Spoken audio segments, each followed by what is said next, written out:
It's been exactly 2 weeks after deadly gunfire broke out in South Baltimore during a community event. Why Baltimore police say they need at least a month more to answer questions on the minds of the community. And Maryland's top prosecutor calling for change when it comes to juveniles getting away with crime.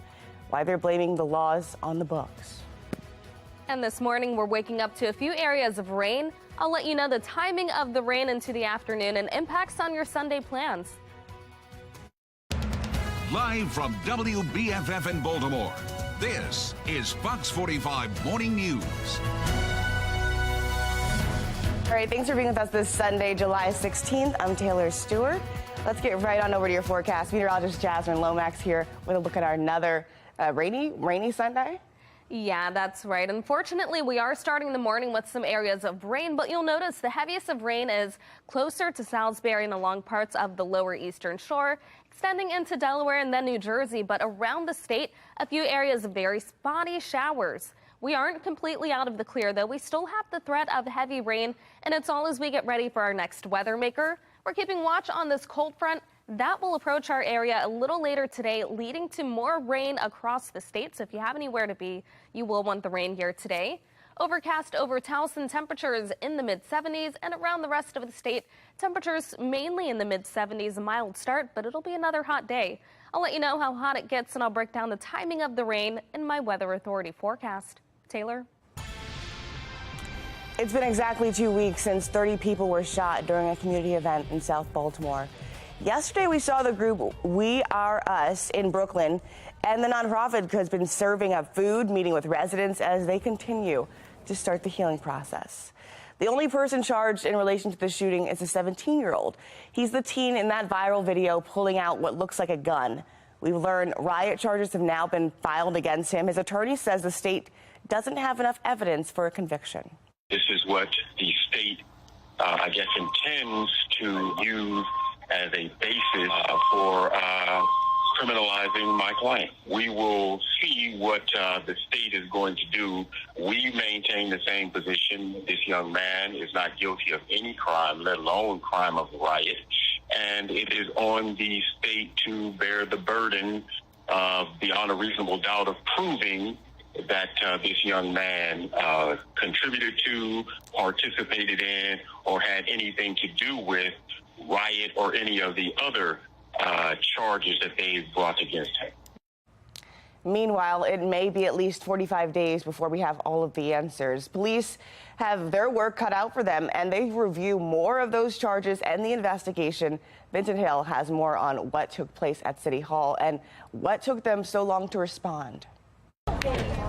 As the Brooklyn Homes community walks in solidarity 2 weeks after 30 people were shot in a mass shooting. So what we want to do is continue to put in work, Brooklyn. City council members not satisfied with BPD's response. 9:40 p.m., 3 hours before the shooting.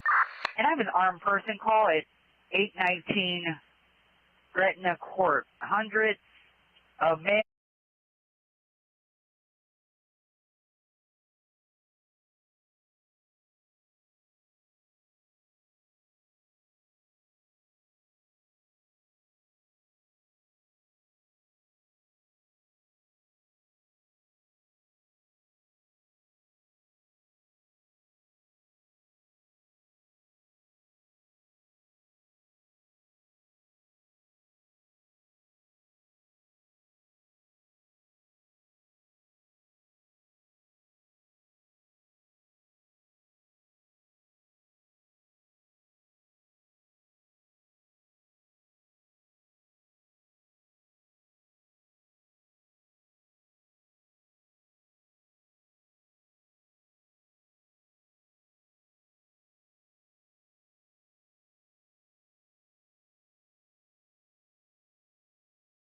Both bills. He says the laws make it difficult to hold young people accountable to the extent necessary for public safety, adding rehabilitation measures for youth have been reduced significantly and accountability has been substantially diminished as well.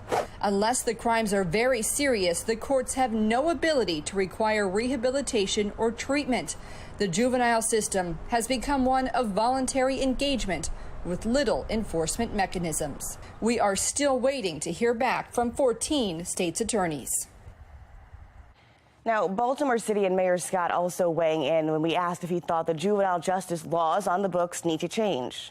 You know that I think there's something need to change. You know, I had a bill in Annapolis this year around home monitoring and the notification around home monitoring. No one, a juvenile or adult, should be able to be outside of where they're supposed to be for 48 hours before any notification happens. And if someone breaks that, then they should be able to be detained by law enforcement. But what I am going to do is go back this session and work with our General Assembly, work with our governor to make sure that we are changing anything that needs to be changed. But my focus is going to be on those that I know are allowing crimes to be committed against those juveniles and by them. One person dead this morning after a shooting in Northwest Baltimore. What we know about the victim and the suspect just ahead. And we're looking at the threat of strong to severe storms today. I'll let you know the timing and the impacts in my full forecast.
Fox 45 News, winner of 16 2022 Regional Emmy Awards, more than all other Baltimore news stations combined.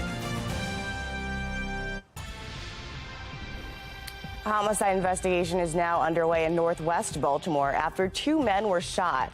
One of them killed. This happened in the Central Park Heights neighborhood.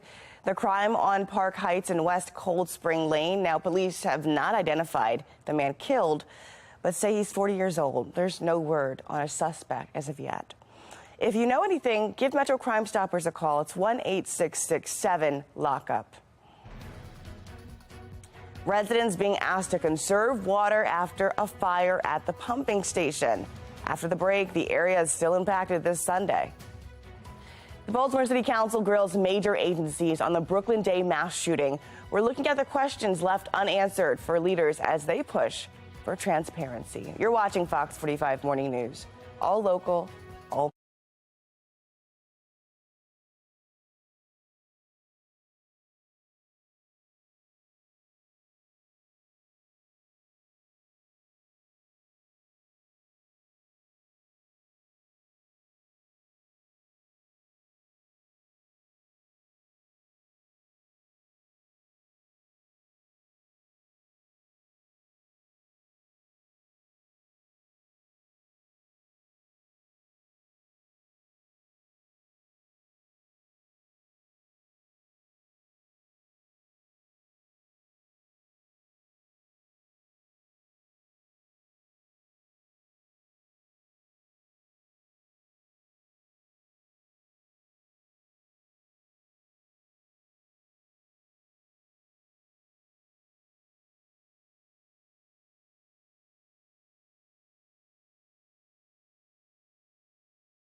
We continue our coverage of the fallout from the Baltimore City Council hearing. The council grilled the mayor's office of neighborhood safety and engagement and the police department on their response to the shooting. Fox 45's Mackenzie Frost has a closer look at the details surrounding Monty and the role Safe Streets played the day of the shooting. We're learning the mediations completed by Safe Streets workers the night of the mass shooting have yet to be revealed by Monty's staff. And really, a lot of the questions from the council members all come back to transparency and accountability, very similar to the questions that we have been asking the city about Safe Streets for nearly 2 years. Now the council demanding to know what's going on. After hours of being in the hot seat, from Monday, July 3rd, the interim director of the mayor's office of neighborhood safety and engagement leaving council members with more questions than answers Thursday. Especially when it comes to why Safe Streets workers did not alert anyone that the Brooklyn Day block party was happening when they were there Saturday evening. A lot of concerns that they couldn't answer basic questions, that they haven't reviewed the after-action reports of the 5 incidents that occurred that day. This is an agency that we're giving $20+ million to and has 40+ employees. Work should have been done. No, they're getting over $20 million. Like, we have to have some transparency. We've been asking for that information for a very, very long time. Councilman Antonio Glover going a step further than any elected leader has so far. Should Monty be getting the level of funding that it is? Right now, I think that until we start to see transparency in data, I think that money should be held to a halt. Friday, we questioned Mayor Brandon Scott about the council's concerns. One councilman called for the funding for Monty to be paused until there's more transparency and more answers about how the organization operates. How do you respond to that? And do you believe that Monty bears some responsibility or is complicit in what happened a week and a half ago, so, given the fact that Safe Streets workers... We're going to say this and say this again.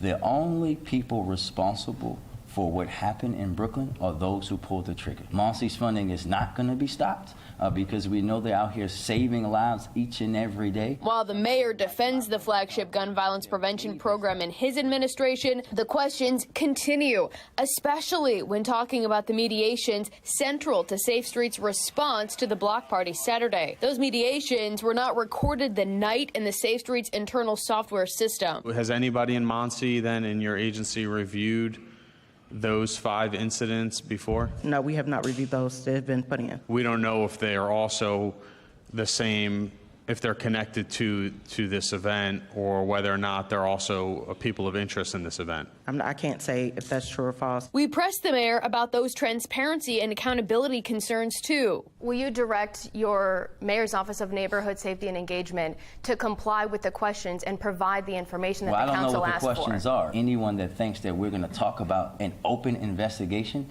where someone could potentially be a witness in Baltimore, the city that we've seen witnesses killed, that's very irresponsible of anybody to do. We're not going to do that. Period. But that's not what the council is asking for. I'm not asking who the conflicts are between. I'm not asking who mediated the conflicts. I'm not asking any specific information like that. What we have seen is that they weren't ready for this. David Williams, president of the Taxpayers Protection Alliance, agrees with Councilman Glover about pausing Monty funding until more details are provided, saying the city deserves to know how their tax dollars are being spent. Taxpayers want to know, but most importantly, the citizens of Baltimore want to know, is that if you're going to be spending tens of millions of dollars on programs to interrupt violence, is it working? Do they have a plan in place? But right now, the funding isn't stopping, and the questions aren't being answered. I asked Monty how the Safe Streets workers found out about the Brooklyn Day block party, especially since no one else inside City Hall knew that it was taking place. Again, Monty ignoring that question. In the newsroom, Mackenzie Frost, Fox 45 News. A pool party at Druid Hill gives teens a chance to beat the summer heat. It's all part of the mayor's Office of Family and Success, his Be More Summer Healthy plan. It helps to plan free events and activities for teens across the city. Yesterday, it had everything from food trucks to games, of course, water, dancing. A volunteer telling Fox 45 News that an event like this makes a big impact on the community. There has been a lot going on in the community, and it also helps keep kids off the street so there aren't as many children dying as there should be or at all. It also helps uplift the community as well because a lot of people have lost their lives, and we want to at least keep the spirits up in the city. The pool party is happening next Saturday, July 21st at Lake Clifton. All right, let's go ahead and get over to meteorologist Jasmine Lomax. What are we working with? Well, unfortunately, we have some rain on the way. So really, yesterday was a great day to get outside and head to the pool. Today we'll have rain as part of the forecast, and that will certainly impact your plans. Currently, starting off this morning, the heaviest of rain that we're seeing is along the lower eastern shore. So Salisbury dealing with some of that heavy rain, and that rain extends into Delaware and New Jersey. As we look west of the bay, the showers are very, very light and very, very isolated. However, that's going to change as we get ready for the next weather maker. That's this cold front that continues to move to the east. Notice all of the areas in green under an aerial flood watch, meaning that with heavy rain, there is the potential for a little bit of flooding. We've also seen a flash flood warning for Caroline County. It looks like that may have expired, but you still want to make sure that you are staying safe. And if you do come to flooded waters, turn around. 77 currently over Baltimore with overcast skies and nice and calm winds. We're seeing temperatures mainly in the low to mid 70s across the state. Some higher numbers along the eastern shore, but overall a nice start to the day. This does change as we head into the afternoon and our temperatures reach the 80s. It'll be hot, it'll be steamy, and at times a little bit rainy. Just to break down the timing, as we get closer to noon, the cold front moves closer to our area, and that leads to an increased chance for showers and potential storms. There could be some areas of heavy rain at times. Then as we move into the afternoon, the rain begins to push to the east over the eastern shore, and then throughout the rest of the day, the chance for a few spotty showers and potential storms, but it won't be a washout after that. It looks good as we head into Monday. We start off with dry weather and plenty of sunshine. A few more clouds arrive by the afternoon, and there will be the chance in the evening for a few spotty showers. Rain chances will continue overnight, and then we get ready for another round of showers and storms on Tuesday. For today's storms, we're under a marginal risk threat level 1 of 5 for strong to severe storms. We're mainly talking heavy rain and gusty winds as the impacts. Just make sure that you have multiple ways of receiving any alerts that may be issued. Again, dry tomorrow. Then we're looking at the chance for a few scattered showers and storms on Tuesday, mostly dry on Wednesday, and then our rain chances pick back up on Thursday before declining as we head into the weekend. Temperatures will reach the upper 80s, possibly the low 90s in some areas. It'll be steamy, it'll be stormy at times, but we're back to dry weather on Monday as the work week begins. 94 for the temperature, 92 on Tuesday with showers and storms, 89 on Wednesday. Then temperatures will be in the upper 80s and low 90s as we finish out the week. We'll have more showers as we end the work week. Taylor? How many social media apps do you use? I'm Janae Bones in Washington with a look at social media saturation and if it impacts your well-being. Parents desperately trying to stop their school system from cutting bus routes. The changes in Howard County that could force some kindergartners to walk over a mile to class. You're watching Fox 45 Morning News, all local, all morning.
All right, well, Threads joins a huge crowd of social media platforms, and now there's more emphasis on the question, how many is too many?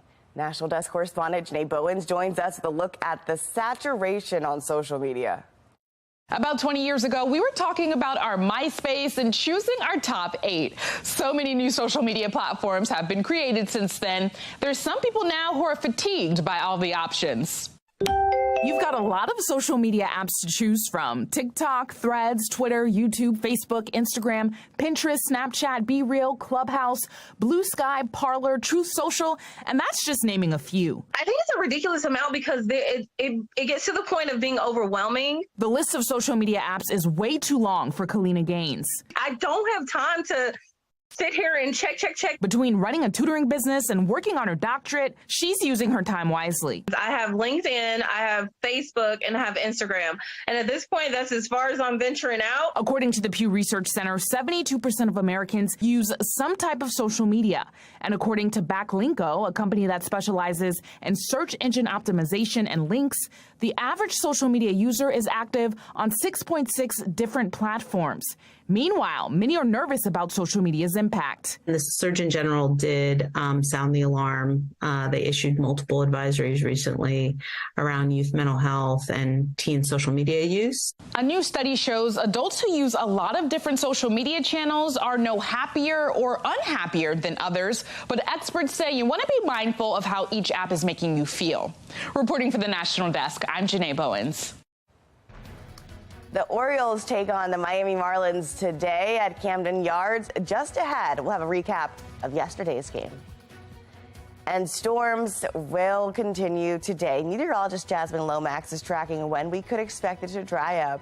You're watching Fox 45 Morning News, all local, all morning.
Live from WBFF in Baltimore, this is Fox 45 Morning News. All right, looking live over beautiful Inner Harbor on this Sunday, July 16th. Thanks for being with us here this Sunday. I'm Taylor Stewart. Let's jump right into your forecast. Meteorologist Jasmine Lomax, we've got some rain on your maps. Yeah, that's right, Taylor. We had some rain overnight, and now the heaviest of rain has pushed over to the eastern shore, and it continues into Delaware and New Jersey. That's where we're seeing the heaviest of rain. We have a few spotty showers west of the bay, but we're not out of the clear yet. We're getting ready for our next weather maker. That's going to be this cold front that extends down to the south. Ahead of that, many areas with flood alerts in place. We're under an aerial flood watch, meaning that there's still the potential for some heavy rain, possibly leading to some of that flooding. As we move forward, you will want to make sure that you have multiple ways of receiving alerts. 76 for the current temperature, not a bad way to start the day. Across the state, temperatures are mainly in the 70s, but it'll be another hot one. I'll let you know just how high temperatures get and the timing and impacts of the rain in my full forecast. Back to you. Although I appreciate the honesty and straightforwardness that we've gotten in some instances, we haven't gotten very many answers. There are more questions than answers 2 weeks after 30 people were shot in South Baltimore during a community event. This week, the City Council grilled 4 agencies on how the violence unfolded. 30 people were shot. Safe Streets has an organization right there in Brooklyn. The head of Baltimore City's Guardian Angels nonprofit, Marcus Strider-Dent, isn't pointing the finger at the city-run violence intervention program. Rather, the leaders who've allowed Safe Streets to operate unchecked. What I want to go after is the fact that our public officials have spent $21 million plus on an organization that can't make a phone call, can't communicate with the police, right? Can't give you any answers on who the shooters were. Don't have to give you any kind of accountability or receipts for what it is they do. Strider also raising those concerns at the City Council hearing into the response to the mass shooting at the Brooklyn Homes community earlier this month. Leaders with Safe Streets say workers diffused 5 arguments in the lead up to the shooting. And on Thursday, telling the council those disputes were not immediately reported or reviewed. It slipped through the cracks on so many levels, so it's not one person to blame. Even after the hearing, though, Strider says it's hard to understand why at no point did police call for backup as the block party continued into the night. And dispatch began fielding calls like this one just before 7. Caller wanted to remain anonymous. States that hundreds of males and females are armed with guns and knives at the location. You're a cop, okay? You got FOX45, you got all this. You see that many people converging on a neighborhood in one of the most violent cities in the country. Why would you let that go on? Why would you let it become unaddressed? Questions Strider says he's not sure he'll ever get answers to. We've also heard from the president of the Baltimore chapter of the NAACP. They have concerns about the future of BPD. This incident, we told you guys this incident was going to happen when we had our last press conference. This is why you need community engagement on the front end before you bring in a police commissioner. So I hope that every member of this council is taking very seriously your responsibility to vet a police commissioner. Let's check back with our question of the day. Do you think Baltimore police should respond to large crowds immediately in the wake of what we know about their response time to the mass shooting? So far, 94% of people say yes, 6% say no. You can still vote now at foxbaltimore.com/vote. This morning, a voluntary water restriction still in effect for parts of our region. It comes after a Thursday fire at the Cromwell pumping station in Baltimore County. Here's the latest, though. Hartford County residents are no longer under this alert. Residents in Baltimore City, Baltimore County, and Howard, they're still being asked to conserve water on a voluntary basis. DPW is asking residents to avoid excessive water, which means cutting back on watering your lawns and washing your cars. Right now, DPW is still working to determine what repairs are necessary to return the pumping station to normal service. 2 men arrested in connection with an armed bank robbery in Glen Burnie. This happened just before noon at the Wells Fargo off of Ritchie Highway. Now, police say one man fled into Baltimore City where he was arrested after being barricaded inside of a home.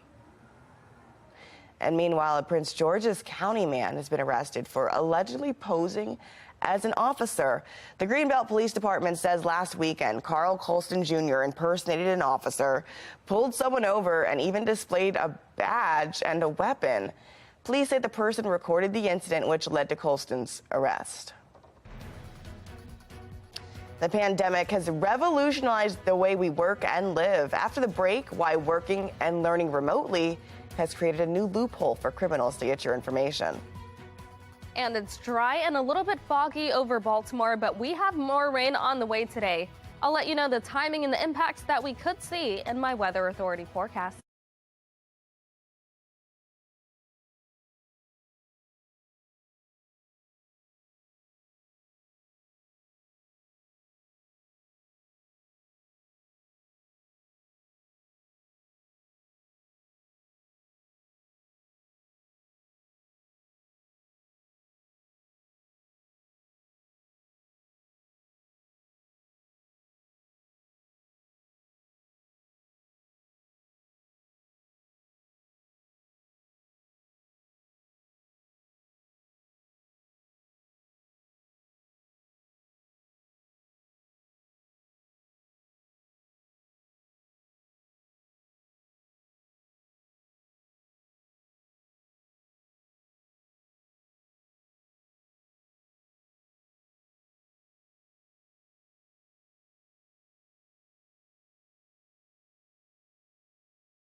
The past 2 years have left millions of Americans working and learning remotely. Well, cyber experts say that large leap has created a whole new playground for online criminals as their tactics become more sophisticated. Spotlight on America's Lisa Fletcher reports. If you're connected and you have an account and you use something that's online, you are a target. Consider this a cybersecurity wake-up call. I think we're all vulnerable. Mark Ostrowski is the head of engineering at Checkpoint Software Technologies in Boston. People are looking to attack us. Those attacks include data destruction, embezzlement, and fraud that will cost companies an estimated $10.5 trillion in losses globally by 2025. Who are the biggest targets right now? Education and research from an attacker perspective. When you think about a school system, it's a very transient kind of population. You have a lot of devices that are connected and unconnected, that they go home with teachers, they go away for the summer, they come back, and more folks can do malicious things because there's more things to attack. An analysis by the Government Accountability Office bears that out. In 2018, 39,000 U.S. students' education was interrupted by ransomware. Fast forward just 2 years, and that number jumped to 1.2 million. And between 2021 and 2022, that number doubled again. That amount of activity is increasing. In fact, the number of attacks this year compared to last year are up 30%. Schools in Maryland, D.C., and Virginia have been hit more than 425 times with cyber attacks that have compromised more than 250,000 student and staff records. You know what happens, right? You can get your data back, but it's going to cost you. And much of that data, says Ostrowski, is stolen through 3.4 billion phishing attacks every day. Emails that lure you to click and then snag your personal information, passwords, and account numbers.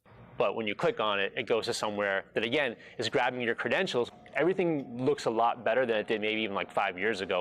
Like this email that came from what appears to be a U.S. Post Office account. It looks legit, but Ostrowski says it's bogus, and the embedded link is nothing more than a digital hook.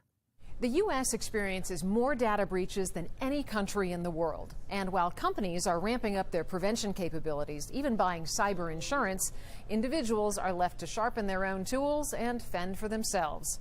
For Spotlight on America, I'm Lisa Fletcher.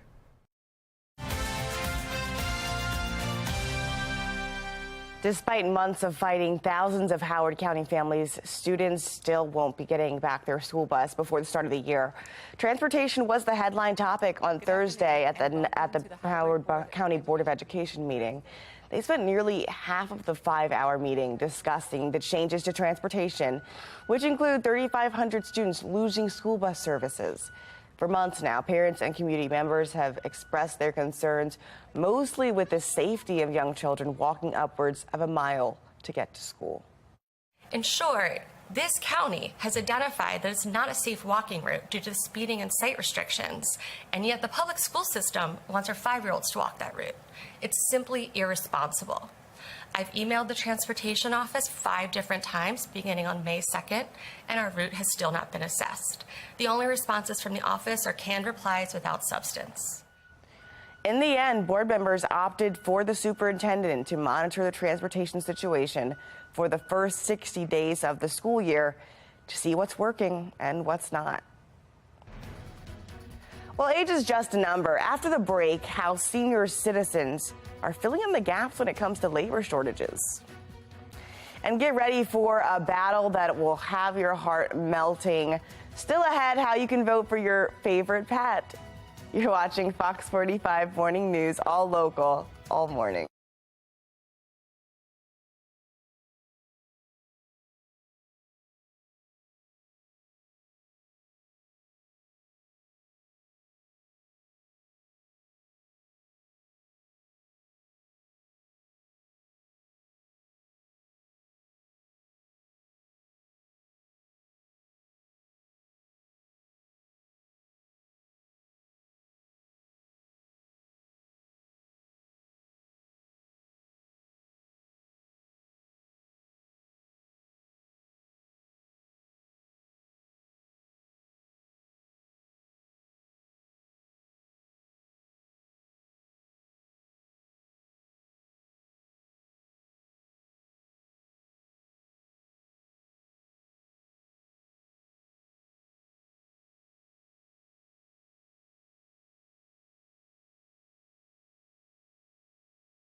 All right, making headlines, pilots with United Airlines have reached a tentative agreement with the airline company on a new 4-year contract deal. The deal would give pilots a substantial pay raise up to 40%, and the airline says that the agreement also includes better retirement benefits, job security, and it addresses quality of life issues. Its 16,000 members still have to approve the deal. A fair deal, that's what the Teamsters say they want in the new contract with United Parcel Service as they prepare for a possible walkout. Members of the local Teamsters union rallied in New York yesterday. They're looking for better working conditions as air conditioning trucks, as better pay, part-time workers, and union leaders are saying they take offense with the company's negotiation stance. They fear for how a possible strike could affect the national economy.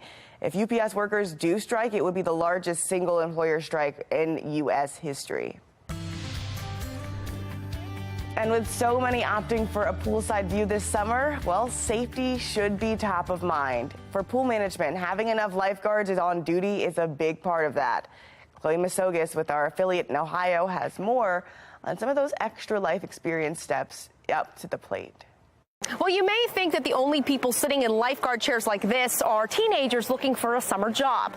But that's not the case right here at the Toronto Memorial Pool, as Ohio's oldest lifeguard or lifeguards could be right here. Norman Witzel, or to many at the Toronto Memorial Pool, is known as Norm. At 76 years old, he spends his time by the pool, but he's also the lifeguard on duty. And I put my 36 to 40 laps in and then jump in the lifeguard stand and be ready to go. It was a decision Norm made whenever the pool was facing the nationwide labor shortage. So he completed his 26 and a half hours of lifeguard training and got to work. But in 3 days, I was a lifeguard. I made it. It was very hard. But Norm isn't the oldest person poolside. Just a few chairs down is 90-year-old Josie Blackburn, supervising the kids at the splash pad section. Blackburn says this job's been the best thing to happen to her, as many places wouldn't give her a chance. I got so tired of sitting around and not having nothing to do, and I put my application in McDonald's, and they said, we can't hire you, you're 90 years old. And I was so upset.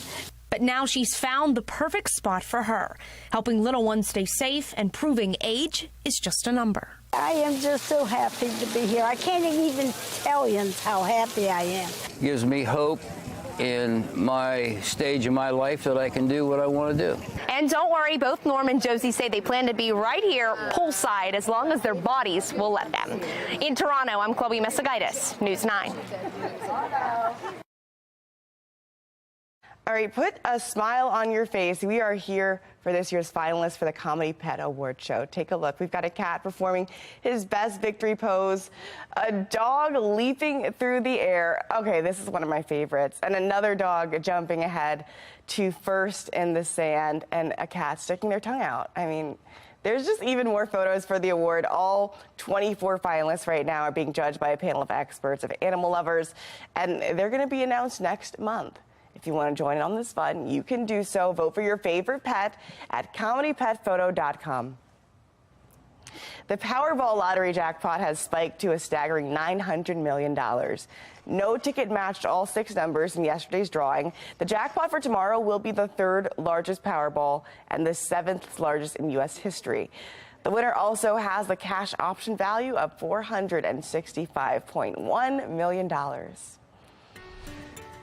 All right, let's get over to meteorologist Jasmine Lomax. Amy Aronson is off today. Good morning, Jasmine. Good morning, Taylor. We have a little bit of a rainy start to the day. We are keeping track of a few showers and storms, some heavy rain along parts of the eastern shore, including Salisbury and Ocean City. That rain does extend into Delaware and New Jersey. Around our area, the showers are very, very spotty, very isolated, and the rain's on the lighter side, but that's going to change as we get ready for our next weather maker. We're keeping watch on this cold front as it continues to drive east. Ahead of that cold front, many areas in green under an aerial flood watch. That does include the Baltimore area, and we also have a flash flood warning in place for Caroline County. That does expire at 8 this morning, so that's for that heavy rain that we see as it continues to move to the northeast. Make sure that you are staying safe and have multiple ways of receiving any alerts that may be issued a little later today. 77 for the current temperature with overcast skies and calm winds. So we are looking at a dry start here in Baltimore. Around the rest of the state, temperatures are mainly in the 70s. We're actually seeing the highest numbers in Ocean City and in Salisbury, where we have that rain. Temperatures there in the upper 70s. This afternoon, our temperatures reach the 80s for another hot and steamy day. You will want to make sure that you are practicing heat safety if you're outside when it's not raining. Notice as we get closer to noon, we've got the chance for showers and areas of heavy rain. That's as that cold front gets closer.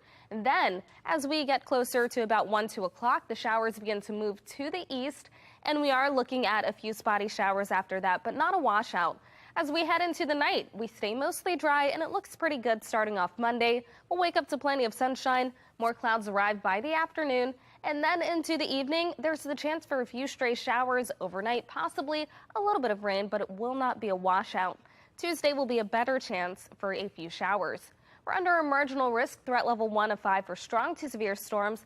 That's for all of the areas in the dark green. We're mainly looking at gusty winds and some areas of heavy rain.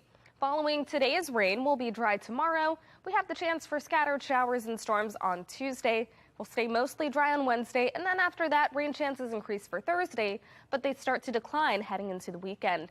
Temperatures reach 89 today. It'll be another hot and steamy one, and unfortunately, at times it will be stormy. Tomorrow, highs return to the 90s. It'll be hot, mid-90s.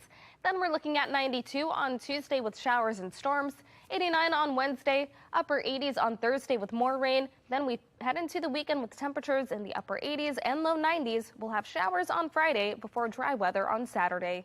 Back to you. All right, well, the O's rallied from our down to win their 7th straight game, but lost a key player in the process. The update on Cedric Mullins coming up just ahead on Sports Unlimited. You're watching Fox 45 Morning News, all local, all.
Welcome into your morning sports report. I'm Rocco DeSangro. Down but never out. That's what you get with the 2023 Baltimore Orioles. A team that fights until the final out, no matter the deficit and no matter the opposition. And that's why they're MLB's third best team. O's on a 6-game heater, eyeing their 7th win in a row. Singles galore for the Marlins, just taking it to Kyle Gibson. Gene Segura reaches safely on an infield single that makes it a 1-0 game. A few batters later, Luis Arraez singles to right, and that makes it 4-0 Miami. Down 4, no problem. Bottom 2, Jorge Mateo. Liner to center, gets over the head of Dane Myers, and we know Mateo can fly. 2-run triple, originally called out here, but check out the slide. Little swim move, and he's in there safely. To the 7th, O's down 1. Thank God I'm a country boy, still playing over the loudspeaker when Gunnar Henderson hit this one out. That ties it up at 5. Still in the inning. O's not done. 2 on for Anthony Santander, and that will give the O's the lead. Felix Bautista in to close this one out in the 9th. He's on mountain time, of course. Why wouldn't he be? And he shuts the door on the Marlins. 33rd comeback win for the O's. They take this one over Miami, 6-5, the final score. Well, honestly, Gibson being able to kind of keep the score right around there, and then what our bullpen did after that, with Mike Baumann did going inning plus, getting a big double play ball, and then another scoreless inning allowed our offense to come back. But we swung the bat extremely well early. More consistent. Rough outing for Kyle Gibson to start. The O's veteran righty gave up 4 runs in the 3rd, another in the 4th. He went 5 1/3, allowing 5 earned on and struck out 1. While it wasn't his best start by any means, Gibson was able to settle in a bit, and that was big for the O's bullpen as they closed this one out. Very rarely do you look back on a game where you give up 5 runs and you think, there's not much I could have done. But, that's what that team does over there. They put the ball in play, they put pressure on the defense, and on a night where they're finding holes, the night's probably going to end up like that. So just crazy where you give up 4 runs and 2 balls leave the infield in an inning. It's not going to happen very often. O's fans, you hate to see this. Cedric Mullins left the game in the second inning with right quad tightness. Mullins missed nearly a month after suffering a right groin strain in late May. Brandon Hyde said post-game that the team is going to check in on it today. He's hoping that they caught a break. It's not a matter of if the O's will promote Grayson Rodriguez again this season. It's a matter of when. And it could be sooner rather than later. In 8 games with the Norfolk Tides, Rodriguez is 4-0 with a 1.96 ERA, really hitting his stride since being sent down by the big league club. It's something Mike Elias was asked about Friday night on the MASN broadcast. And the O's GM said, quote, "I think he's putting in a lot of good work in AAA, and we may be seeing him soon." Jackson Holliday went 3 for 4 in his second game with the Bowie Bay Sox. Not only is he a hitting machine, but his baseball IQ is through the roof, so it's not really a surprise that he's the top prospect in all of baseball. It's a title once held by Adley Rutschman and Gunnar Henderson. So with that number now next to his name, does anything for Holliday change? Personally, nothing really changes. We're still all in the minor leagues, and our goal is to make the big leagues. So it's really cool to be able to share that with some of the guys that are in the organization, and like Gunnar and Adley, and be able to kind of share that with them is neat for me. And but yeah, it's pretty neat to be the #1 prospect. A big career milestone for Manny Machado, the former Oriole. Hit his 300th home run in San Diego's 6-4 loss to the Phillies. Machado, who spent 7 seasons in Baltimore, hit more than half of his career home runs with the Orioles, 162 over that span to be exact. Machado is one of 11 players active to join that 300 home run club. That's your morning sports report. I'm Rocco DeSangro. Have a great Sunday.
It's been exactly 2 weeks after the deadly gunfire broke out in the South Baltimore neighborhood during a block party. Why Baltimore police say they need at least a month more to review the questions on the answers on the minds of people in the community. Maryland's top prosecutor calling for change when it comes to juveniles getting away with crime. Why they're blaming the laws on the books. And we're waking up this morning to areas of rain around the state. I'll let you know how long the rain will last coming up. Live from WBFF in Baltimore, this is Fox 45 Morning News. All right, thanks for being with us this Sunday, July 16th. I'm Taylor Stewart. You're looking live over Towson. And let's get over to your forecast. Meteorologist Jasmine Lomax in with a look at some rainstorms possibly this afternoon. Yeah, Taylor, that's right. We are getting ready for our next weather maker, and that's going to lead to more rain. Now, we did have some areas of heavy rain overnight, and now we're seeing that heavy rain along the lower eastern shore and into New Jersey and Delaware. We're also keeping watch on a few very spotty showers around the rest of the area, around the Baltimore area. But more rain comes as this cold front gets closer to our region. Notice many areas in green under a flood advisory. You want to make sure that you are staying safe and have multiple ways of receiving any alerts that may be issued. 77 for the current temperature and overcast. Across the rest of the state, we're mainly seeing the 70s, but it's going to be another hot and steamy day. I'll let you know just how high the temperatures get, and I'll break down the timing and the impacts of the rain in my full forecast. Back to you. This morning marks 2 weeks since 30 people were shot during a community event in South Baltimore. Yesterday afternoon, the nonprofit group We Are Us in Brooklyn met with residents as they continue to heal. The only suspect right now currently in custody is a 17-year-old. He's the teen seen in a viral video pulling out what looks like a gun from his backpack. We learned riot charges have now been filed against him. His attorney says the state does not have enough evidence for conviction. This is what the state, intends to use as a basis for criminalizing my claim. We will see what the state is going to do. We maintain the same position. This young man is not guilty of any crime, let alone crime of riot. And it is on the state to bear the burden beyond a reasonable doubt of proving that this young man contributed to, participated in, or had anything to do with riot or any of the other charges that they've brought against him. Meanwhile, it may be at least 45 days before we have all those answers. As Baltimore police work on their after-action review, one of those questions still looming at City Hall. What took so long to respond, and what changes need to be made? Vincent Hill has the latest. As the Brooklyn Homes community walks in solidarity 2 weeks after 30 people were shot in a mass shooting. So what we want to do is continue to put in work, Brooklyn. City council members not satisfied with BPD's response. 9:40 p.m., 3 hours before the shooting. And I have an armed person call at 819 Gretna Court. Hundreds of males and females are armed with guns and knives at the location. Councilman Robert Stokes. So you had 700 people at an event, and you had to wait for something to happen. 11:04 p.m., an hour and a half before shots rang out. Crowd scattering down at 8th and Elgin. Trying to monitor, see where we go. Council members Christopher Burnett and Odette Ramos. So I'm having a hard time grappling with how we could have a call of that type come in, and yet there was still no police response. Some of the officers just didn't engage at all. One BPD officer literally asking for the big guns. You might have to redirect that call to the National Guard. That's crazy. How is that possible? According to law enforcement analyst Melissa Pinkleton. That's not even a realistic response at all. It's not. National Guard is summoned by the governor. That is the only person that can summon the National Guard, and that would take hours. Pinkleton says a simple tactic could have led to a different outcome than 30 people shot and 2 dead. So if you had just even sent a couple of officers rolling up there with their marked patrol cars, lights on, sirens, whoop whoop, which is a very common tactic to disperse crowds. Fox 45 sent these questions to the entire city council. Should BPD respond to large crowds immediately? Should it be protocol to request additional units from other districts? And should the department revamp its public order policy and procedures? Rolling in marked with lights and sirens and getting over a PA and saying, hey guys, you can't stay here. You don't have to go home, but you can't stay here.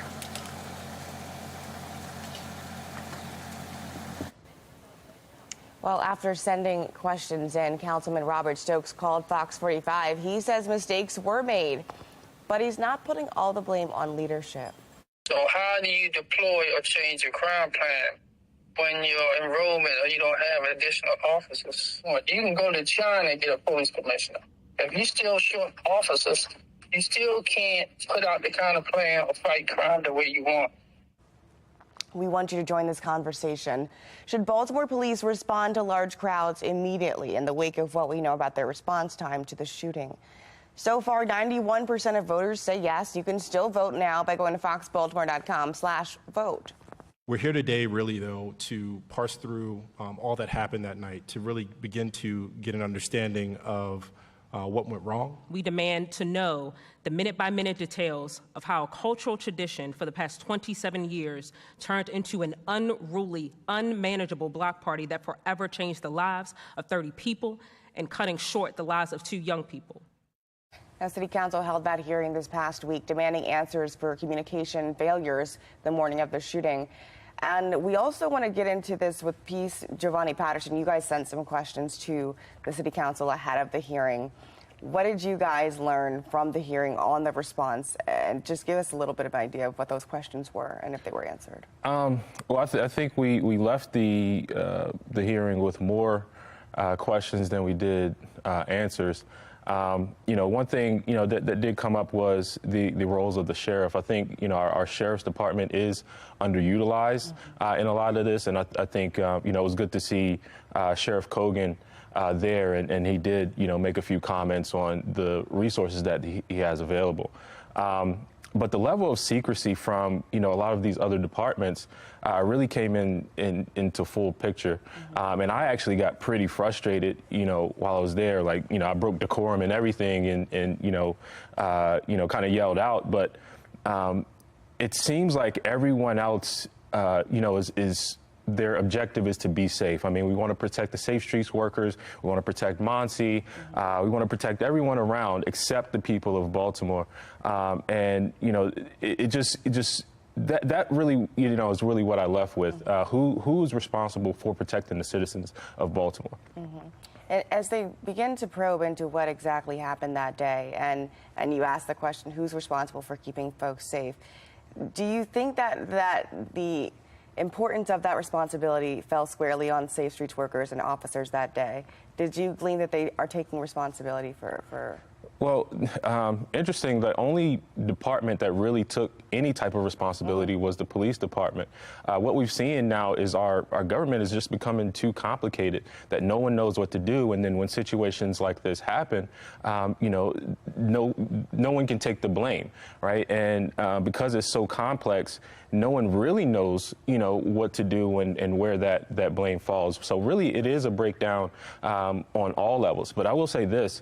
When it came to the idea of safe streets, part of the mayor's plan is to remove or stop the flow of illegal guns and stop illegal guns from being within our community. The Monty director there said that 80% of the interactions or the violence interruptions that they deal with have a weapon involved. So my question now is, what is Safe Streets' responsibility to now help remove these illegal guns? Or are they saying that those people with weapons are responsible gun carriers and don't need to be reported? Those kind of questions are really coming up to me, especially hearing that number that 80% of the interruptions that Safe Streets encounters have some type of weapon involved. And what also came about was, a great question Councilman Slifer asked was, if five interventions happened this day, that would have mean 4 of them would have involved weapons. What is the data on that?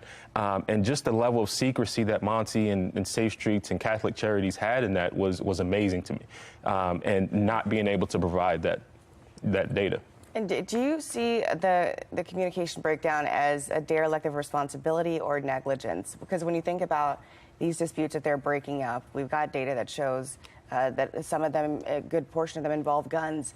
That day, to know that nothing was reported back to police, do you see it more as a derelict of duty or negligence or mistake? What is your takeaway from Thursday? Honestly, I think it's by design. Okay. Explain. This is how they want it to work, right? It's you know, again, they want to protect everyone else except the citizens of Baltimore. They say, we want to protect the Safe Streets worker. We want to protect Monty. And part of that protection is them not reporting this data, right? And that's the big reason why they claim they couldn't give it at the council hearing. But again, I just really think it's by design. Okay. All right, we'll leave it right there. Thank you so much, Giovanni Patterson, Chairman of Peace. Let's get on over to our teases. We got juvenile crime concerns that are continuing to flourish here in Baltimore. Several top prosecutors now saying there's not much they can do to solve the problem. We'll tell you why just ahead. And we're waking up to areas of rain around the state. I'll let you know how long the rain lasts coming up in my Weather Authority forecast.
Continuing coverage this morning, several top prosecutors across the state of Maryland are saying their hands are tied when it comes to holding juvenile offenders accountable.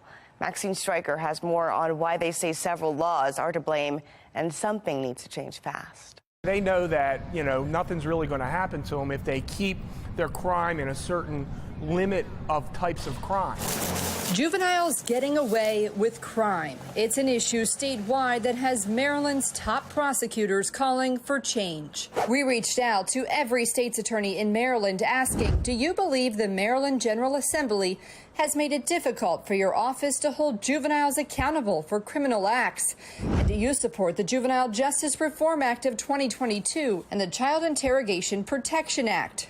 Of the 24 states' attorneys, 10 answered our questions.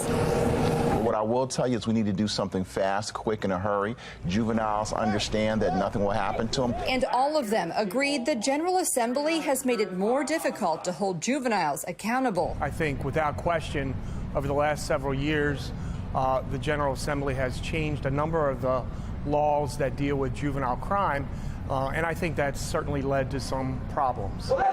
It's the Juvenile Justice Reform Act of 2022 and the Child Interrogation Protection Act they think are letting juveniles get away with crime with little to no consequence. In Calvert County, State's Attorney Robert Harvey told FOX45 he doesn't support either law. He says juveniles need to know that they are going to be held accountable for their actions.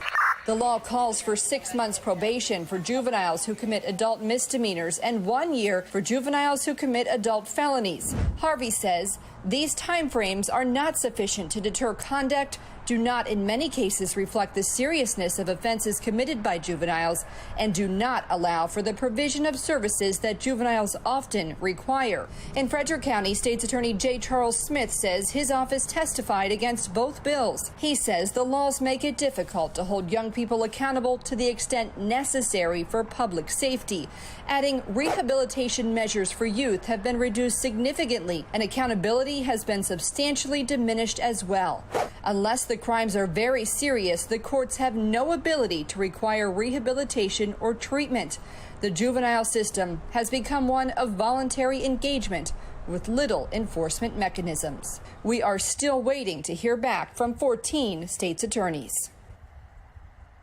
This morning, DPW still asking more Baltimore residents to conserve water. We'll have updates on when the pumping station could be repaired.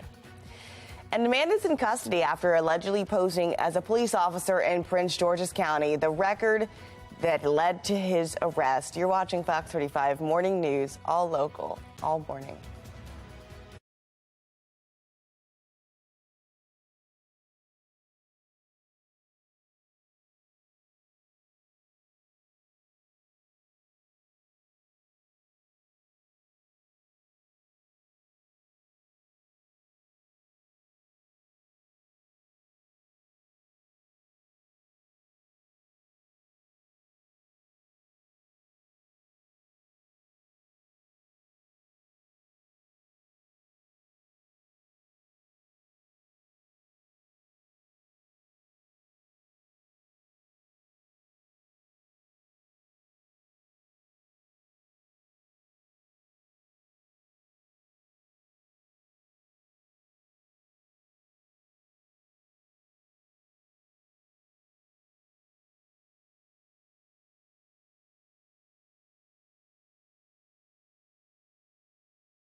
A voluntary water restriction is still in effect for parts of our region this morning. It comes after a fire on Thursday at the Cromwell pumping station in Baltimore County.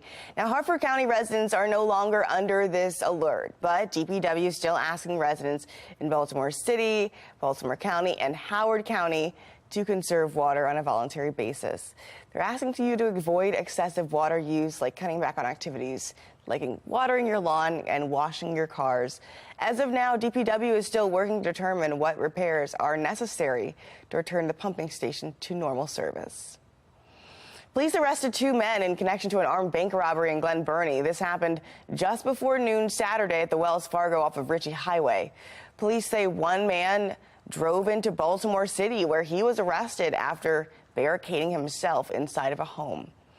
Officials also arresting a Prince George's County man for allegedly posing as an officer. The Greenbelt Police Department says last weekend, Carl Colston Jr. impersonated an officer, pulled someone over, and even displayed a badge and a weapon. They say the person recorded the incident, which led to Colston's arrest. All right, let's get over to meteorologist Jasmine Lomax. What are we working with today, Miss Jasmine? Thanks, Taylor. We are keeping watch on rain. Yesterday, we had mostly dry weather, but it was the second half of the day when the rain arrived. Today, we're starting with that rain. We are seeing the heaviest of rain along the lower eastern shore, and that extends into New Jersey and Delaware. We're also keeping track of a few very spotty showers around the Baltimore area, but not a washout here. That's going to change later on as we get ready for our next weather maker, a cold front. That will continue to move east as we head into the afternoon, and that will lead to increased rain chances. Notice all of the areas in green extending into New England. This is for an aerial flood watch, so we have the threat of heavy rain, and that could lead to a little bit of flooding. You want to make sure that you have multiple ways of receiving any alerts that may be issued. Again, it's still dry, though, here in Baltimore.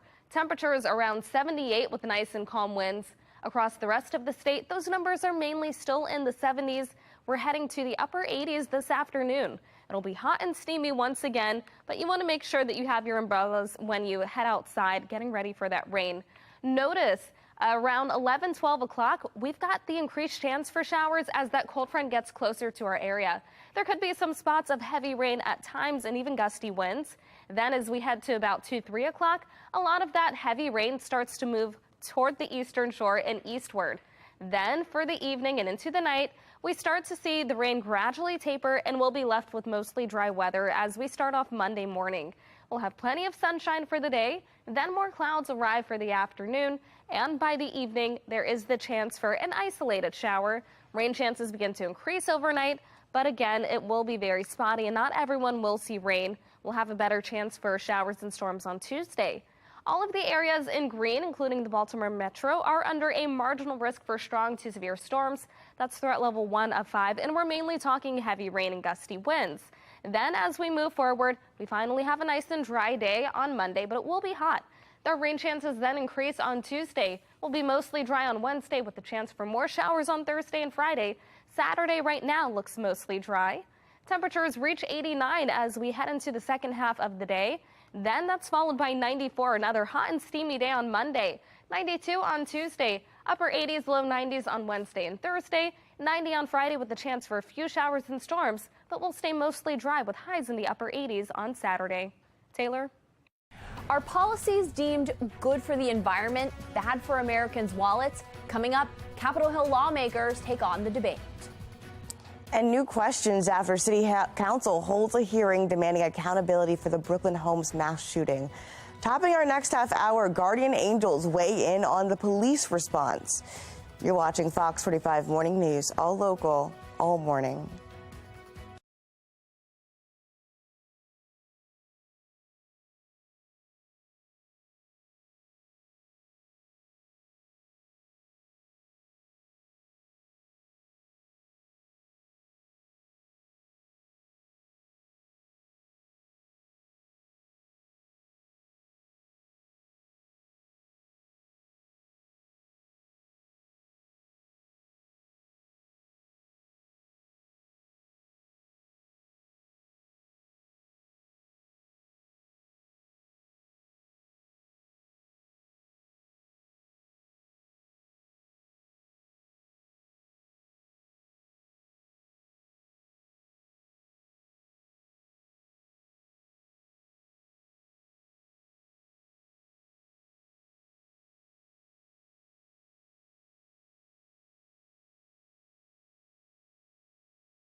In your consumer news, House Republicans held a hearing on Friday on what's known as ESG, environmental, social, and governance mandates.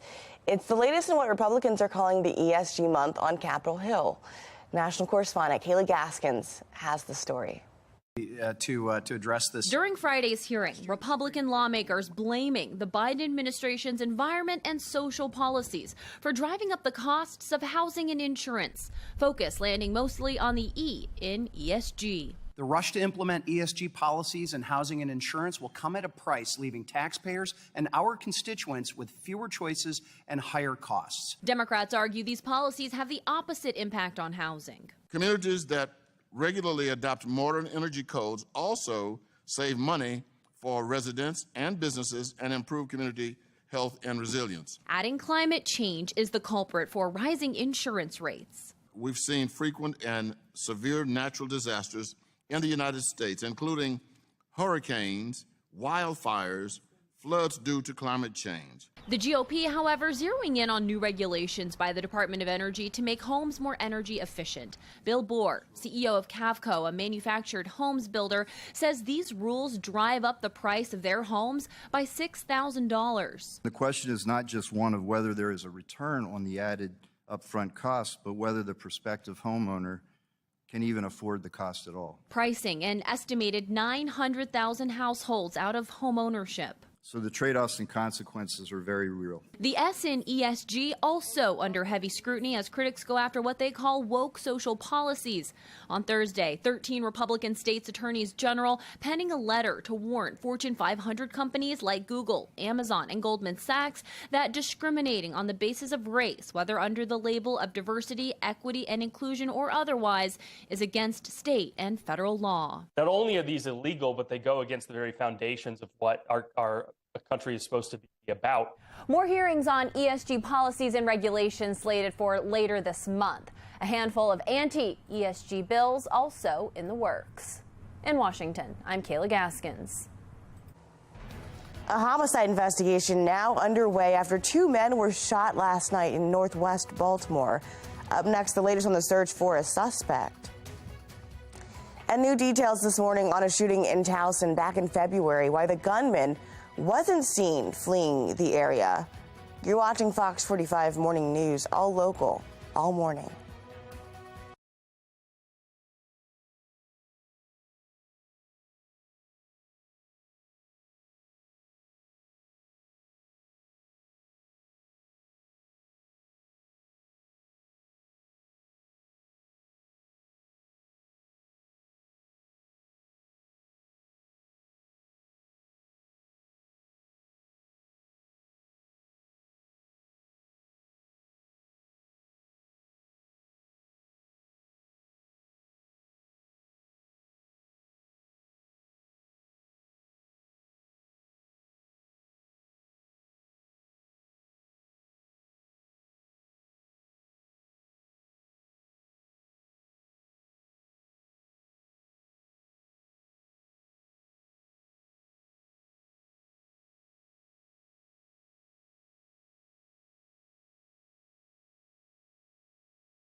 Live from WBFF in Baltimore, this is Fox 45 Morning News. Good morning to you, looking live over Charm City this morning. Thanks for being with us. Just July 16th. Let's get over to your forecast. Meteorologist Jasmine Lomax in with a look at what we can expect this afternoon. Hey, Taylor, we started the morning with some rain, and then it moved over to the east, and that's still where we're seeing the heaviest rain right now along parts of Ocean City, including Salisbury as well. And then that rain does extend to the north, and now we're keeping watch on our area, still mostly dry, but you can see some of those showers starting to move into the state from the south. This is all ahead of our next weather maker, a cold front. This will move to the east later today, leading to an increased chance for showers and storms. So you want to make sure that before you head outside, you're grabbing the rain gear. Temperature is pretty comfortable, 77 over Towson, and around the rest of the state, numbers mainly in the 70s, but we're reaching for the upper 80s and even the low 90s in some spots this afternoon. I'll let you know just how hot it will get, and I'll break down the timing and impacts from the storms in my full forecast. Back to you. Although I appreciate the honesty and straightforwardness that we've gotten in some instances, we haven't gotten very many answers. Now this morning, more questions 2 weeks after 30 people were shot in Baltimore during a block party. Earlier this week, City Council grilled 4 agencies on how the violence unfolded. 30 people were shot. Safe Streets has an organization right there in Brooklyn. The head of Baltimore City's Guardian Angels nonprofit, Marcus Strider-Dent, isn't pointing the finger at the city-run violence intervention program. Rather, the leaders who've allowed Safe Streets to operate unchecked. What I want to go after is the fact that our public officials have spent $21 million plus on an organization that can't make a phone call, can't communicate with the police, right? Can't give you any answers on who the shooters were. Don't have to give you any kind of accountability or receipts for what it is they do. Strider also raising those concerns at the City Council hearing into the response to the mass shooting at the Brooklyn Homes community earlier this month. Leaders with Safe Streets say workers diffused 5 arguments in the lead up to the shooting. And on Thursday, telling the council those disputes were not immediately reported or reviewed. It slipped through the cracks on so many levels, so it's not one person to blame. Even after the hearing, though, Strider says it's hard to understand why at no point did police call for backup as the block party continued into the night. And dispatch began fielding calls like this one just before 7.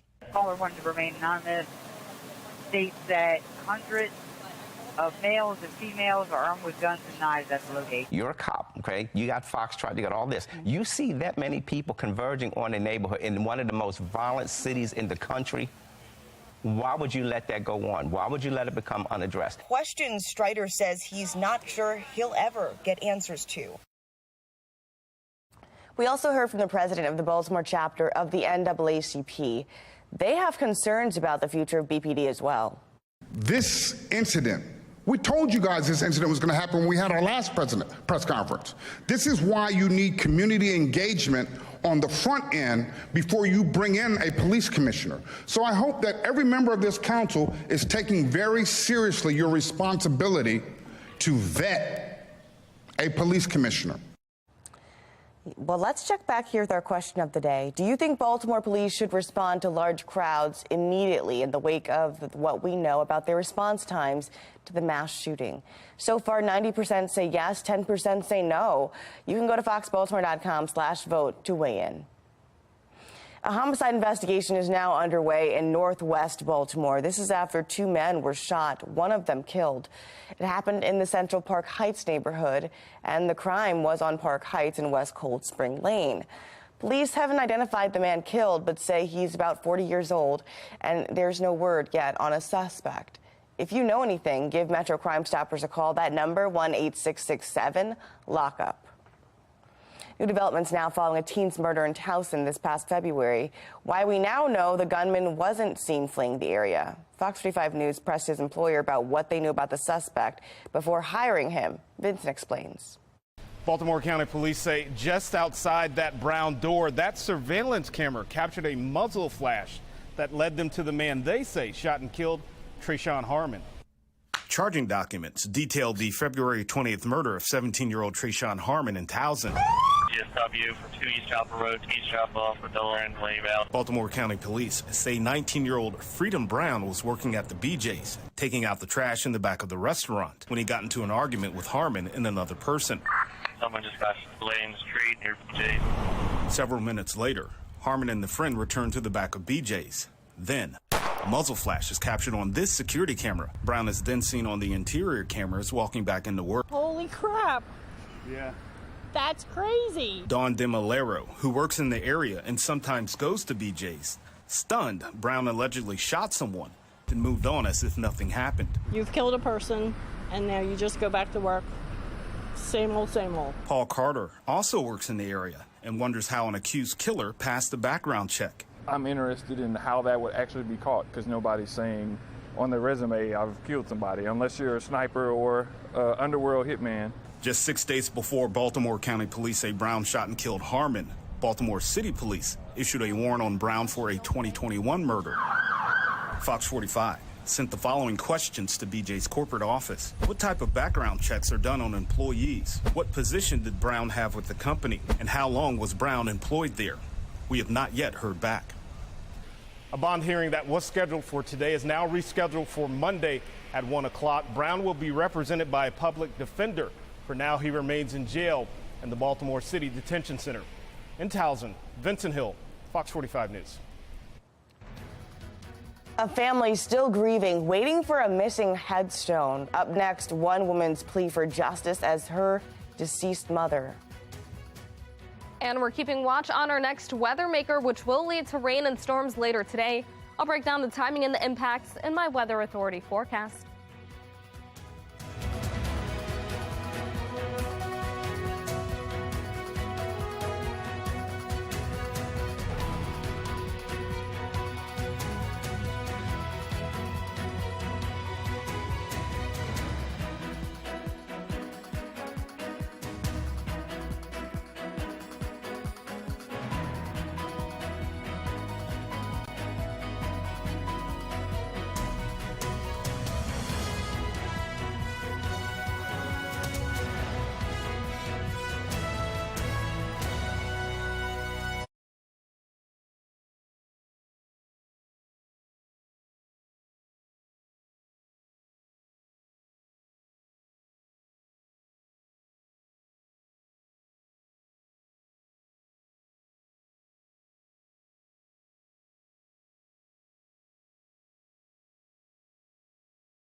She paid for it. We paid for it. Just give her what she paid for. The emotional account of a grieving woman at her mother's grave site, saying the family's still waiting for a missing headstone to arrive. In a story you'll see first on Fox, Amy Simpson speaks to the family as they've been demanding answers for more than a year. Among the loved ones buried at Lorraine Park Cemetery, is the late Dorothy Cummings. She was a single mom of 4 girls. Cummings lived well into her 70s and passed January 3rd, 2022. And while death and funerals often bring closure, still no closure for this family. It's been a year and a half, and I call and I keep calling. As Dorothy's youngest daughter says they've been unable to get answers about the headstone that's supposed to mark this final resting place. We're not looking for anything from this other than what should be there. She's there. We want to know that she's there. According to this daughter, Cummings planned and paid for her own end-of-life arrangements, picking out a plot at Lorraine Park years ago. This mock-up showing the headstone that's now MIA, which they say cost more than $2,000. Family claims cemetery staff haven't explained the delay, also accusing Lorraine Park Cemetery of dodging their phone calls. I can see if we didn't pay for it, and if we hadn't paid for it, I'm sure you would have been calling us if you produced a product that we hadn't paid for. Turns out Miss Cummings, also a first cousin to the late Congressman Elijah Cummings. It should not take for us to name drop and for me to say, you know, Elijah Cummings is my cousin and my mom's first. Shouldn't take all of that. It should just be a consumer paying their money to get what it is that they paid for. At her gravesite, I would venture to say here, like right here. She would be right here, somewhere in here, in this area. This is it.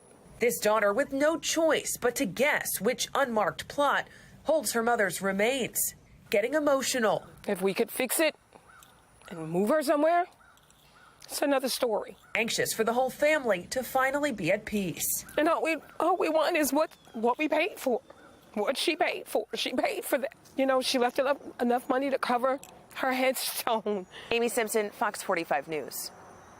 A cemetery employee told Amy Cummings that the headstone was delivered to the wrong cemetery a month ago. They were unable to give specifics about when it will arrive at Lorraine Park. Meanwhile, a family says they were never notified. A man knocks on the door of a Baltimore home looking for work. Well, the people inside of it, unaware it was a violent ploy to steal their stuff by any means necessary.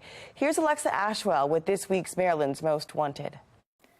Investigators say this was a violent home invasion, and a key piece of information left with one of the victims led them to this man, Darius Walton, 18 years old and on the run. April 5th, 2023, North Baltimore's Harwood neighborhood. 2 men are doing contract work inside a home here on Boone Street when suddenly there's a knock at the front door. On the other side, investigators say a young man. He tells them his first name. He identifies himself as D. Investigators say D asked the men for a job. They don't have any work for him, but take down the teen's name and number. He leaves, and the men get back to work.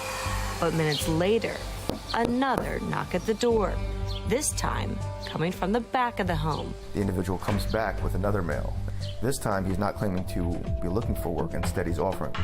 But the request and offer, all part of a ploy, investigators say, to get into the house. Inside, D and his accomplice pull out their guns. So him and the other male pull out handguns and rob these individuals at gunpoint. According to investigators, demanding the victims' wallets, cash, and belongings, and even pistol whipping one of them. He had to receive medical attention. D and his accomplice flee with more than $1,000 in cash. The victims call 911, one of them remembering what turned out to be a key piece of information in the case. During the ploy, D had left them with a phone number. He leaves them his name and phone number. Right, so he tells them his first name, he identifies himself as D, and he gives them his real phone number. What turned out, investigators say, to be his actual cell number. They traced the number back to the individual in question and positively identified Darius Walton as the suspect. Darius Walton, a young man who had just turned 18 from Baltimore. Investigators say leads to his whereabouts and attempts to identify his accomplice have run dry. The U.S. Marshal Service fearing it's only a matter of time before they may strike again. Right now, we have 2 guns that are on the street unaccounted for, and we have at least 2 suspects that are involved in armed robberies. Armed, wanted, and on the run. And we have every reason to believe that he has continued to be armed and dangerous. It's in the interest of public safety to get him off the streets. Take a good look. Darius Walton, also known as D, stands at about 5'10 and weighs approximately 120 pounds. Investigators believe it's likely he's still in the Baltimore region, possibly receiving help from family or friends. If you have any information regarding his whereabouts, the U.S. Marshal tip line number right here, 1-877-WANTED-2. Or you can contact agents directly at 202-819-5058. Remember, you can always remain anonymous, and you could earn a reward. I'm Alexa Ashwell, and this is Maryland's Most Wanted. Level Up is decking the halls for Christmas in July. See how the mentoring group is helping kids in Baltimore. And we are looking at a few showers now starting to move into the Baltimore area. I'll let you know when we could see heavy rain and gusty winds in my full forecast.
Well, with it being really hot and humid outside, Christmas is probably the last thing on your mind. Well, not for a group of mentoring groups called Level Up. They had Christmas in July, an event in Baltimore for kids yesterday. We spoke with the group leaders who say they see these events as an important way to reach out to the youth and help them with their traumas from violence in the city. We just doing something for the kids that they all like. We doing Christmas in July. So instead of just, waiting until Christmas, why not just do it in July? We're trying to be the change that we want to see here in Baltimore City. This type of violence, this type of trauma actually impacts our children, and so any recreation that we can provide them, any assistance, any mentorship that we can provide them, we try to do so that way they can reach that level of success that we all want our children to achieve. Jason says they're also always open to more volunteers, mentors, and donators to help them help children in the city.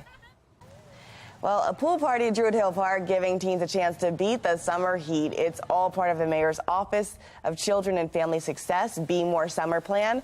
The plan helps to give free activities and events for teens all throughout the city. Yesterday had everything from food trucks to games. One volunteer even telling FOX45 News that events like this make a huge impact in the community. There has been a lot going on in the community, and it also helps keep kids off the streets so there aren't as many children dying as there should be or at all. It also helps uplift the community as well because a lot of people have lost their lives, and we want to at least keep the spirits up in the city. The next pool party happening next Saturday, July 21st at Lake Clifton. All right, let's get over to meteorologist Jasmine Lomax for a look at our full Weather Authority forecast. Thanks, Taylor. We are keeping watch on some showers this morning. So really yesterday, the best day of the weekend to get outside and enjoy some time at the pool. We're seeing some areas of heavy rain along parts of the eastern shore, including Salisbury and Ocean City. That rain extends into New Jersey and Delaware. Around our area, we're seeing some very light rain, but we do have the threat of heavy rain as we head later into the morning. That's all as we get ready for this next weather maker, cold front, as it moves east. Notice many areas, including Baltimore City, under an aerial flood watch that extends through about 8 p.m. tonight. So we are talking the chance for a little bit of flooding from that heavy rain that will be possible. Make sure that you have multiple ways of receiving any alerts that may be issued. 78 for the current temperature and still overcast over Baltimore, but those showers are quickly moving in. We're mainly seeing temperatures in the 70s and 80s across the state. Those numbers will quickly heat up, though, as we head into the afternoon. We're looking at highs reaching the mid to upper 80s, possibly even the 90s in some locations, and it is going to be humid. Notice as that cold front gets closer, our rain chances increase. So around 11, 12 o'clock, we're talking showers across the state and the possibility of heavy rain and gusty winds ahead of that front. Around 2, 3 o'clock, we start to see that rain move to the east, lingering along the eastern shore. And after that, the heavy rain clears. There could be a couple of stray showers this evening and tonight, but otherwise we'll stay dry as we head into Monday morning. We'll start with plenty of sunshine. By the afternoon, a few more clouds, possibly a stray shower for the evening, but rain chances start to pick up slightly overnight. We are looking at a better chance for showers and storms on Tuesday. Today, though, we're under a marginal risk for strong to severe storms. That's for all of the areas in the dark green. That's threat level 1 of 5, and we're primarily talking about heavy rain and some gusty winds. Again, make sure that you have multiple ways of receiving any alerts that may be issued. We'll be back to dry weather tomorrow, and then we have the chance for scattered showers and storms on Tuesday. Wednesday will be mostly dry. After that, Thursday and Friday bring another chance for showers, and then we'll stay nice and dry on Saturday. Today, temperatures reach the upper 80s and low 90s. That's followed by highs around 94 tomorrow, low 90s on Tuesday, and then we finish the week in the upper 80s and low 90s with more chances for rain. Taylor? All right, here's a look at today's steals and deals. The following segment is sponsored by Noki. Not today, man. Dead car batteries. Every single time you're trying to get out of the house on time, be someplace, it happens. That click, click, click. Or you're on the side of the road on a gray, cold, dark day like today. It's never fun. But I have the answer for you. It's called the Jump Smart, and it can get you back on the road quickly. Watch this. Plug the 2 alligator clips in right here. Red clamp to red on the battery. Black to black, I get a beep and a green light, and now I can start my car back up. Just like that. I don't have to wait for roadside assistance or anybody else to come and help me out. I keep a Jump Smart in every family member's car. My daughters have one, my wife has one, and I know I have peace of mind, and so do they. It's also a 10-in-1 tool. It's got a compass, a thermometer, it's a flashlight and a strobe light, many other tools as well. And my favorite part, you can charge your cell phone with the 2 included USB ports on the back. If you lose power in a storm or something, just plug your phone in and you can stay connected with family and friends. Speaking of them, put one in every family member's car. 31% off right now at asadeals.com.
Right now, you're taking a look over the harbor. It's a little bit foggy, gray. We are getting ready for some showers as we prepare for the next weather maker.